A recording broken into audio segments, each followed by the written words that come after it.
Hello प्यारे बच्चों, class 4 Hindi कोमपल अध्याय 8 सुनीता की पहिया कुर्सी। ये एक कहानी है। कहानी हमने पढ़ लिया है। अब हम इसका प्रश्न उत्तर पहला अभ्यास है हमारा कहानी में से का अर्थ हुआ जो हमने कहानी पढ़ा है उस कहानी के आधार पर इस प्रश्न का उत्तर देंगे। पहला, सुनीता सुबह खुश क्यों थी? तो हमने लिखा है कि सुनीता सुबह इसलिए खुश थी क्योंकि सुनीता आज पहली बार अकेले बाजार जाने वाली थी। प्रश्न दूसरा है कि माँ ने सुनीता को बाजार से क्या लाने के लिए कहा? तो माँ ने सुनीता को बाजार से 1 किलोग्राम चीनी लाने के लिए कहा। प्रश्न तीसरा है, सुनीता को दुकानदार की कौन सी बात बुरी लगी और क्यों? तो हमने इस प्रश्न का उत्तर लिखा है कि जब दुकान में पहुंचकर सुनीता ने 1 किलो चीनी मांगी, दुकानदार उसे देखकर मुस्कुराया। चीनी की थैली पकड़ने के लिए उसने हाथ आगे बढ़ाया ही था कि दुकानदार ने थैली उसकी गोद में रख दी। यही बात सुनीता को बुरी लगी। चौथा प्रश्न है, सुनीता को सब लोग गौर से क्यों देख रहे थे? तो इस प्रश्न का उत्तर है, सुनीता अपने पैरों से नहीं चल सकती थी। वह अपनी पहिया कुर्सी पर बैठकर चल रही थी, इसीलिए सब लोग उसे गौर से देख रहे थे। अब प्रश्न हमारा है बातचीत के लिए अर्थ हुआ यानी आपस में क्लास के बच्चों के साथ बातचीत के आधार पर इस प्रश्न का उत्तर लिखेंगे। पहला, सुनीता को सड़क की जिंदगी देखने में मज़ा क्यों आता था? तो हमने लिखा है, सुनीता अपने पैरों से चल नहीं सकती थी, इसलिए उसे सड़क की चीज़ें देखने में मज़ा आता था। सड़क पर उसे हर चीज़ चलती दिखाई देती थी, अतः उसे जब भी यह देखने का मौका मिलता तो उसे अच्छा लगता था। प्रश्न दूसरा है, अमित को सब छोटू छोटू कहकर क्यों चिढ़ा रहे थे? तो प्रश्न दूसरा का क्या होगा? अमित को सब छोटू छोटू कहकर इसलिए चिढ़ा रहे थे क्योंकि अमित का कद बाकी बच्चों से बहुत छोटा था। कद छोटा था अर्थात हुआ क्या हमारा कि अमित का बौनापन, यानी हमारे अपनी भाषाओं में बोली जाती है बौनापन। प्रश्न तीसरा, सुनीता दुकान में कैसे पहुंची? तो हमने लिखा है इस प्रश्न का उत्तर, सुनीता ने अमित को बोली पीछे के पैडल को पैर से दबाओ। अमित ने पहिया कुर्सी को टेढ़ा करके उसके अगले पहिए को पहली सीढ़ी पर रखा, फिर उसने पिछले पहिए को फिर ऊपर चढ़ाया तो सुनीता दुकान तक पहुंच गई, यानी कि अमित द्वारा पहुंची। प्रश्न चौथा क्या है हमारा, क्या अमित और सुनीता दोनों बाकी बच्चों से अलग है? तो हमने इस प्रश्न का उत्तर लिखा है हाँ, क्योंकि अमित का कद बाकी बच्चों से छोटा या बौना और सुनीता अपने पैरों से चल फिर नहीं सकती थी। वह पहिया कुर्सी पर बैठकर ही कोई काम करती थी। अब हमारा प्रश्न क्या है, मजा।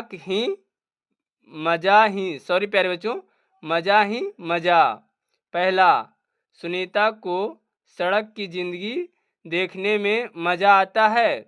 आपको किन कामों में मज़ा आता है? तालिका में लिखिए। मुझे मज़ा आता है। तो हमने लिखा है क्या है? तीर्थ स्थल घूमने में मज़ा आता है, खेलने में मज़ा आता है, पढ़ने में मज़ा आता है, और भी कोई चीज़ में अगर आता हो इसके अलावा तो आप लिख सकते हैं। प्रश्न दूसरा है, बताइए इन्हें किन चीज़ों में मज़ा आता होगा? मधुमक्खी, चिड़िया, मछली, चींटी।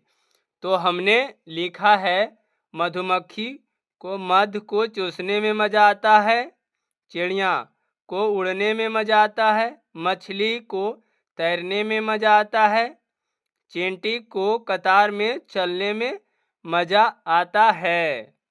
प्रश्न अब हमारा क्या है? आपके सवाल।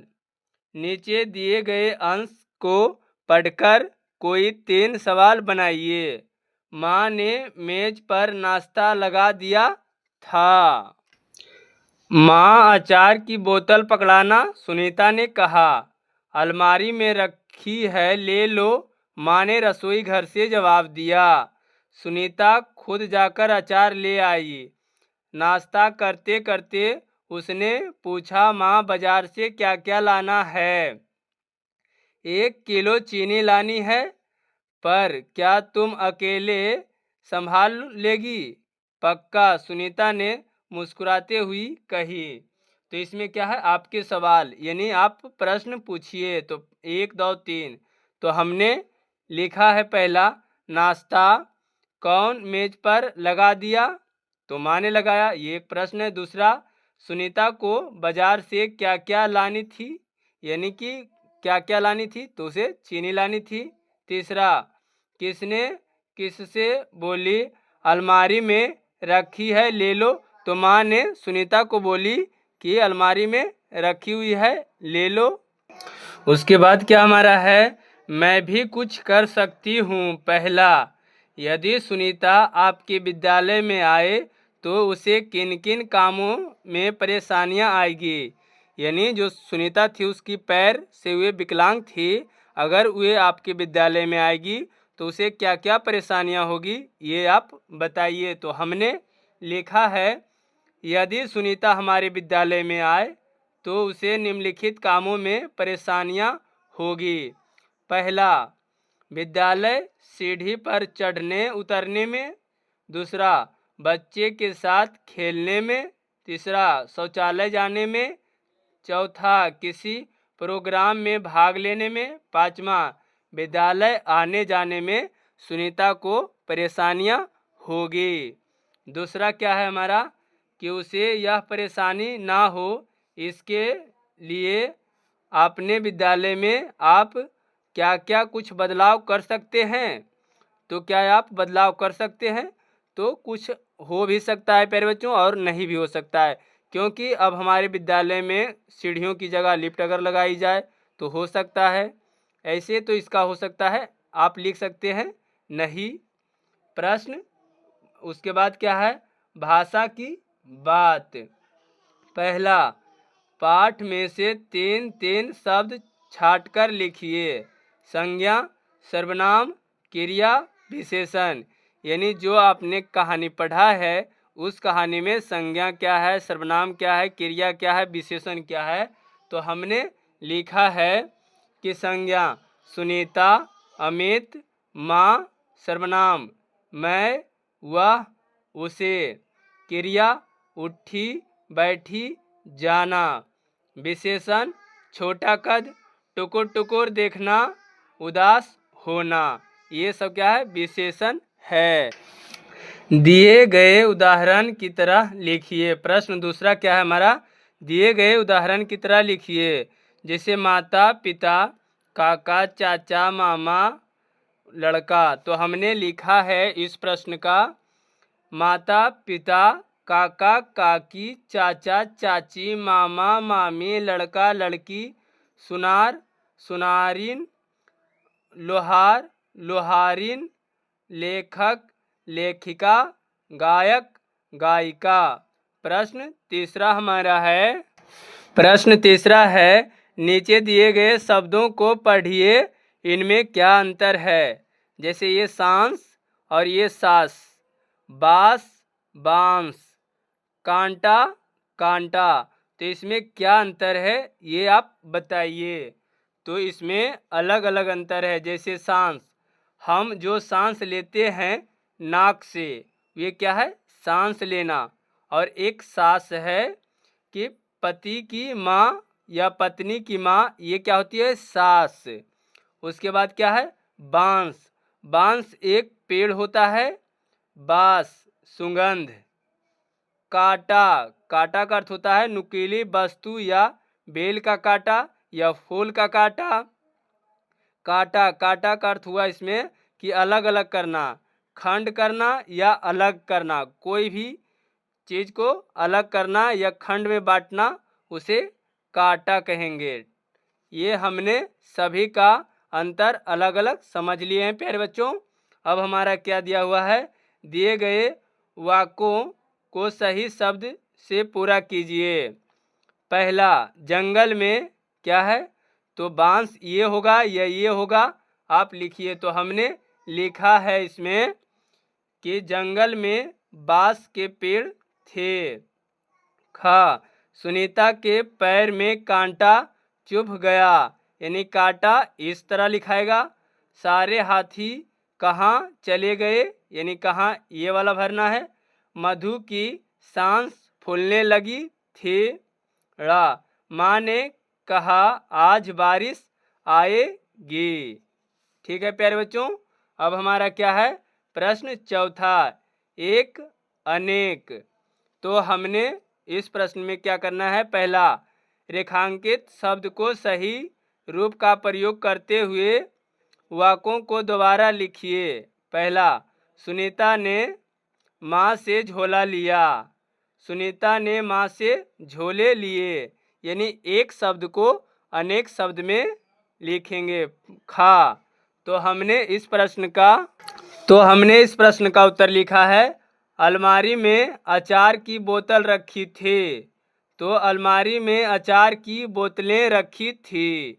गा, मेरा जूता भीग गया। मेरा जूते भीग गया। चीनी की थैली फट गई। तो चीनी की थैलियाँ फट गई। बच्चा मैदान में खेल रहा था। तो बच्चे, यानी क्या है? बच्चे मैदान में खेल रहे थे। अब हमारा क्या प्रश्न है? प्रश्न है हमारा पांचवा, शब्द एक अर्थ अनेक। सुनीता की मन में बहुत खुशी हुई। ट्रक में 2 मन गेहूं थे। पहले वाक्य में मन का मतलब दिल यानी हृदय की बात की जा रही है, यानी भावना। जबकि दूसरे वाक्य में मन शब्द तौल या वजन के लिए आया, जो कि सही बात है प्यारे बच्चों। ये मन में जो खुशी का व्यक्त किया जा रहा है, ये भाव का अर्थ हो रहा है, यानी दिल या हृदय की बात की जा रही है। और ये क्या है? नाप या तौल या वजन की बात की जा रही है। जैसे ट्रक में 2 मन, तो ये दोनों क्या है? अलग अलग हो रहा है, एक अर्थ का अनेक। अब हमारा प्रश्न है, आप भी ऐसे ही 2-2 अर्थ वाले शब्द से वाक्य बनाइए। कल, तो कल हुआ आने वाला दिन। कल का अर्थ हुआ बीता हुआ दिन, यानी कि हम अपनी भाषा में बोलते हैं प्यारे बच्चों कि ये काम हम कल करेंगे। उसके बाद ये कल हो गया, तो यानी कि करेंगे, यानी कि आने वाला दिन, यानी हो गया यानी बीता हुआ दिन। तो इसका हम वाक्य बनाएंगे कि सबसे पहला हमारा क्या रहेगा? क्या है कि कल यानी बीता हुआ दिन। मैं कल पटना गया था, यानी कल मैं पटना गया था। नहीं प्यारे बच्चों, पहला में हम बोलेंगे आने वाला दिन में कि क्या है? कल, कल आने वाला दिन में मैं कल पटना जाऊंगा। और अगर बीता हुआ दिन में बोला जाए तो मैं कल पटना गया था। उसके बाद हार, हार का अर्थ हुआ माला, यानी फूलों की हार माला पहन लो, यानी फूलों की हार पहन लो। हार, एक हार ये अलग होगा। जैसे खेल में हुआ हार गया। जैसे कोई क्रिकेट खेलता है या कोई लूडो खेलता हो या कोई फुटबॉल खेलता हो, उसमें क्या होता है? हार। ये हार एक अलग हुआ और ये हार अलग हुआ। उसके बाद हमारा क्या है, उत्तर। तो उत्तर क्या हुआ, एक दिशा और क्या है, उत्तर, यानी जवाब। कोई प्रश्न का उत्तर में जवाब देंगे उसका ये अर्थ हुआ, और ये एक दिशा है तो हम इसका वाक्य बनाएंगे। उत्तर का अर्थ हुआ एक दिशा, यानी उत्तर दिशा में हिमालय पर्वत है। उत्तर, जवाब में क्या लिखना है कि शिक्षक के प्रश्न का जवाब देना। अब हमारा प्रश्न क्या पूछता है, नाप तौल। पहला, सुनीता ने दुकान से 1 किलो चीनी खरीदी, बताइए। पहला, यानी कि 1 किलो में कितने ग्राम होंगे और 1 ग्राम में कितने मिलीग्राम होंगे। तो हमने इस प्रश्न का उत्तर क्या होगा कि 1 किलो में यानी 1000 ग्राम बराबर 1 किलो होता है। उसी प्रकार 1 मिलीग्राम बराबर 1 ग्राम होगा, यानी 1000 मिलीग्राम बराबर 1 ग्राम, 1000 ग्राम बराबर 1 केजी। ठीक है प्यारे बच्चों। अब हमारा दूसरा प्रश्न क्या पूछता है, नीचे दी गई चीज़ों को आप कैसे नापते, मिलान करें। पहला, कपड़ा, कपड़ा को हम मीटर से नापते हैं। चावल, चावल को हम किलोग्राम से। दूध, दूध को हम लीटर से। बच्चे, बच्चे को हम संख्या से। केले, केले को हम दर्जन से। जो कि हमने लिख दिया है कि कपड़ा मीटर से, चावल किलोग्राम से, दूध लीटर से, बच्चे संख्या से, केले दर्जन से। अब हमारा प्रश्न है क्या हमारा, बातचीत के लिए, यानी ये जो प्रश्न है बातचीत के आधार पर सुनीता और माँ के बीच हुई बातचीत को आगे बढ़ाइए। सुनीता, माँ अचार की बोतल पकड़ाना। माँ बोली, अलमारी में रखी है, ले लो। सुनीता, माँ बाजार से क्या क्या लाना है। तो हमने क्या लिखा, क्या माँ रखी है, तो माँ 1 किलो चीनी लाना है। माँ बोली 1 किलो चीनी लाना है। सुनीता, 1 झोला दे दो। सुनीता बोली 1 झोला दे दो। माँ, क्या अकेली संभाल पाओगी। माँ बोली, क्या अकेले संभाल पाओगी। सुनीता, पक्का। अब हमारा प्रश्न, चिट्ठी आई है, सुनीता के साथ जो हुआ उसके बारे में बताते हुए अपने मित्र को पत्र लिखिए। फिर ये, यानी कि जो सुनीता के साथ हुआ उसके आधार पर अपने दोस्त यानी मित्र, अपने साथी को एक पत्र लिखिए। तो हमने लिखा है, प्रिय मित्र अमित, नमस्ते, मैं कुशलता पूर्वक हूँ और तुम्हारी कुशलता की कामना करता हूँ। पत्र लिखने का अभिप्राय यानी लिखने का कारण यह है कि मैंने आज एक कहानी पढ़ी है। पढ़कर मुझे लगा कि विकलांग बच्चों में एक विचित्र भाव होते हैं जिससे उनको लगता है कि लोग हमारी कमजोरी पर मुस्कुराते हैं। लेकिन इस कहानी को पढ़ने से मुझे लगता है कि अन्य लोग इसकी सफलता पर खुश होते हैं। तुम भी पढ़ना और पत्र जरूर लिखना। बड़े को मेरा प्रणाम कहना और छोटे को प्यार भरा आशीर्वाद। तुम्हारा मित्र विकास कुमार। ठीक है प्यारे बच्चों, आज की वीडियो यहीं तक। अब हमारा अगला अध्याय आएगा हमारा हर। अगर आपको वीडियो अच्छी लगे तो इसे लाइक सब्सक्राइब जरूर करिए प्यारे बच्चों, और कमेंट जरूर करिए।